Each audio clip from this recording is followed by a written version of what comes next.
नमस्कार। सबसे पहले मैं आपकी जो वर्तमान में रेखाएं बन रही हैं उनको पढ़ रहा हूं और इसके सब पूरे हाथ को पढ़ने के बाद में अंत में मैं आपको बताऊंगा कि आपके जो सवाल हैं उनके आंसर। यहाँ पर सबसे पहले कनिष्ठा उंगली को देख लेता हूँ।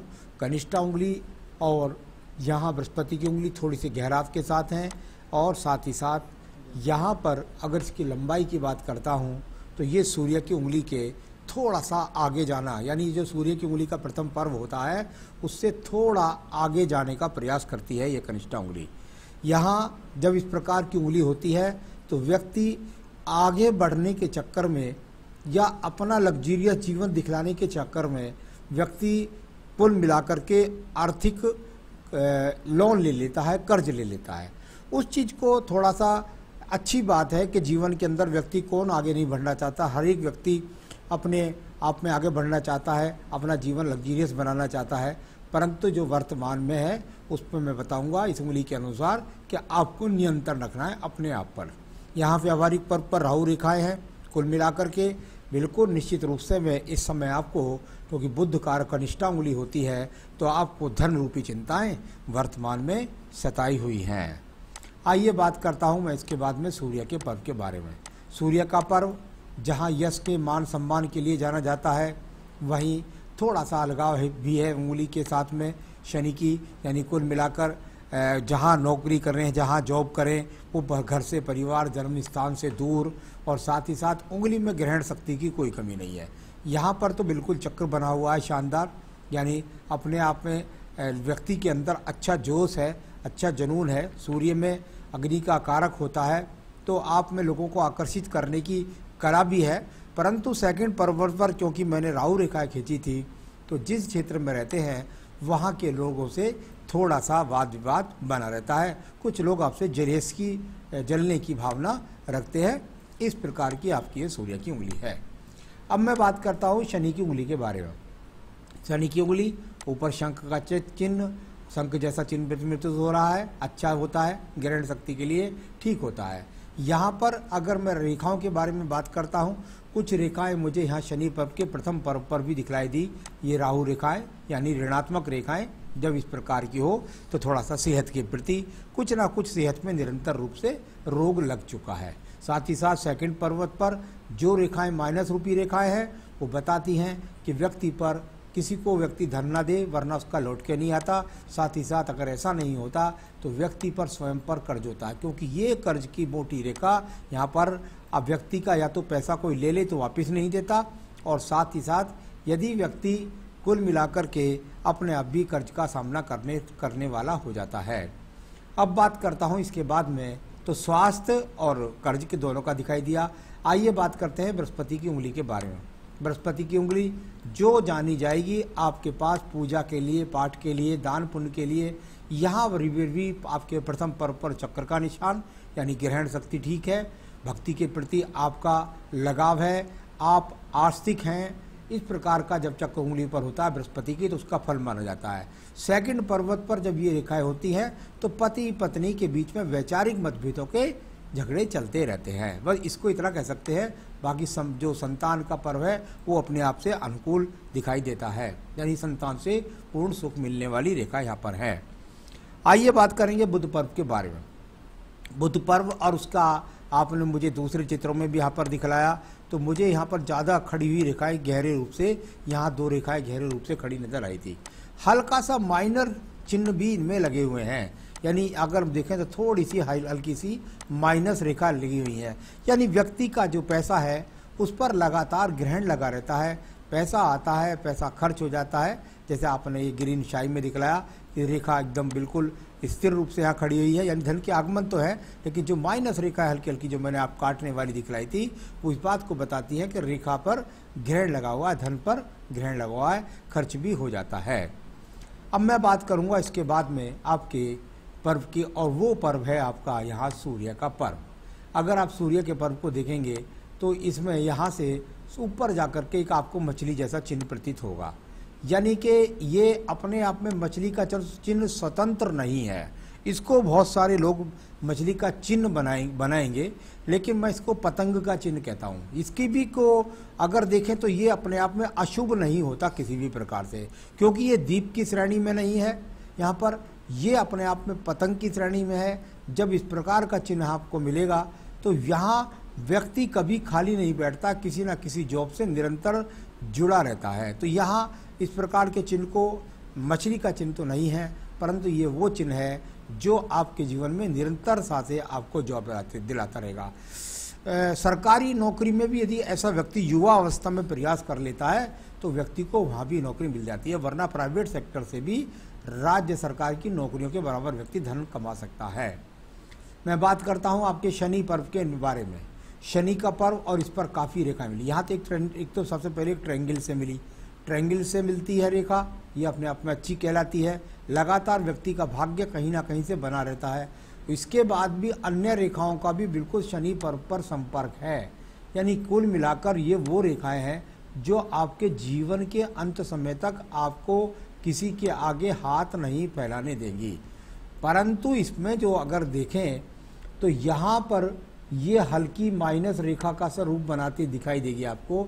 ये माइनस रेखा नहीं है, ये रेखा जब जाके बृहस्पति पर्व को देखने लगती है तो व्यक्ति का ध्यान बहुत ज़्यादा भगवान के प्रति हो जाता है, पूजा पाठ के प्रति हो जाता है। इससे इस प्रकार का जान सकते हैं। दूसरे हाथ में बिल्कुल ये स्पष्ट क्योंकि दिखाई दे रही है तो उसका मतलब ये है, यहाँ से ये अच्छी रेखा है जो आपके बुढ़ापे तक आपको साथ देने वाली है। चलिए मैं बात करता हूँ बृहस्पति पर्व के बारे में। बृहस्पति का पर्व और यदि उस पर देखते हैं तो ये जाना जाता है व्यक्ति का भगवान के प्रति स्थिति दिखाई देती है। यहाँ पर अगर आप बात करते हैं कि भाई मकान बनेगा जीवन में नहीं बनेगा, इस पर कोई दूषित चिन्ह नहीं है। जब दूषित चिन्ह नहीं है तो डरने की कोई बात नहीं होती। व्यक्ति अपने जीवन के अंदर निश्चित रूप से अपना मकान बना पाएगा। कब बना पाएगा वो गणित में आपका लगातार नोट कर चुका हूँ, वो मैं आपको आगे बताने वाला हूँ। चलिए बात करते हैं इसके बाद में आपकी हृदय रेखा की। हृदय रेखा और बहुत मोटा सा सूत्र, पूरे रेखा में बेल पड़ी हुई है। एक तरह से आप देखेंगे तो यहाँ पर पूरे हाथ में ये बेल पड़ी हुई है। सबसे शुरू में तो बेल पड़ी हो जाए जब व्यक्ति के जीवन के अंतर्गत, तो व्यक्ति का या तो स्वास्थ्य ठीक नहीं रहता या पत्नी के साथ संबंध ठीक नहीं रहते। लेकिन इस रेखा का एकदम जाकर के मंगल पर्वत पर डाउन होना व्यक्ति को जीवन में पति पत्नी के बीच में संबंधों में खटास अवश्य लाएगा। व्यक्ति के मन के अंदर पीड़ा अवश्य रह जाती है कि या तो पत्नी का रंग रूप के हिसाब से या फिर उसकी शिक्षा के हिसाब से, या कभी कभी ससुराल पक्ष, यानी कहीं ना कहीं से सोचता है कि मेरी पत्नी में ये कमी रह गई, वरना सब कमी थी पूर्ति हो गई थी, लेकिन ये कमी रह गई। इस प्रकार की हृदय रेखा जब डाउन होकर के आपके मंगल पर्व से संपर्क बनाने लगे। चलिए, तो ये इस तरह से हृदय रेखा का स्वरूप है। किसी प्रकार के रोग की कोई संभावना नहीं है। अब मैं बात करूंगा इसके बाद आपके निम्न मंगल पर्व के बारे में। निम्न मंगल पर्व और कर्म रूपी रेखाओं का लगातार संबंध जाकर के शनि पर्व से बनता है। यानी व्यक्ति अपने जीवन के अंदर मेहनत करता है, कर्म करता है, कर्म में उसकी पूरी लगातार रुचि रहती है और किसी भी प्रकार का आलस नहीं करता। ये आपके पास अच्छी रेखा है। मंगल पर्वत अंदर से भी अच्छा है, तो यानी व्यक्ति को निश्चित रूप से उसके जीवन के अंदर मकान बनाता है। तो चलिए, ये अपने आप में वो चीज़ें हैं जो अच्छी रेखाओं के रूप में जानी जाती हैं। मैं बात करता हूँ आपके पास आपकी बुद्धि रेखा के बारे में। अगर आप अपनी बुद्धि रेखा को देखेंगे तो पहले ये एक जगह छोड़ती है, फिर ये दूसरी जगह जाकर के जुड़ जाती है। यानी पहली रेखा जो चलती है आपकी वो कुछ इस तरीके से यहाँ हल्का सा स्लाइड छोड़ करके नीचे से फिर दोबारा से ओवरलोप करके इस प्रकार से चलती हुई यहाँ दिखलाई पड़ती है। यानी ऐसा जीवन के अंदर जब इस प्रकार की रेखा होती है तो व्यक्ति अपने आप में जीवन में कई परिवर्तन कर लेता है। कई बार योजनाओं से परिवर्तन जॉब में कर सकता है, कई बार ट्रांसफ़र का सामना कर सकता है। साथ ही साथ बुद्धि में कुछ ना कुछ हमेशा चलता रहता है और उसके द्वारा वो प्रयत्न करता रहता है। बहुत अच्छी बुद्धि रेखा है, किसी प्रकार की खराबी नहीं है। 51 में खास तौर से इसका बहुत अच्छा बैलेंस है। यानी आप दुनियादारी को समझ चुके हैं और उसके अनुसार आप जीवन में कार्य करते हैं। चलिए, मैं बात करूंगा इसके बाद में आपके द्वितीय मंगल पर्व के बारे में।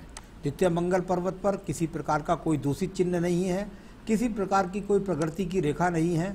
अगर कोई जल्दी प्रमोशन नहीं हो रहा है तो आपका कोई डिमोशन भी नहीं हो रहा है, साथ ही साथ किसी प्रकार के मुकदमे झगड़े झंझटों का सामना भी आपके जीवन में नहीं हो रहा है। अब बात करते हैं इसके बाद में हम यहाँ पर आपके पर्व की, जिसको बोलते हैं चंद्र पर्व। चंद्र पर्वत और चंद्र पर्वत पर आपके एक सवाल भी है कि भाई चंद्र पर्वत पर माउंट पर क्या कोई त्रिभुज है, कोई ट्रायंगल है, इस तरह का आपको कैसा महसूस होता होगा, ये शायद मैं बताता हूँ। एक हो सकता है ये हल्की रेखा दिखती हो आपको, एक हल्की रेखा ये दिखती हो, एक ये हल्की रेखा दिखती हो। देखिए मैं एक एक रेखा का फल करके बताता हूँ आपको।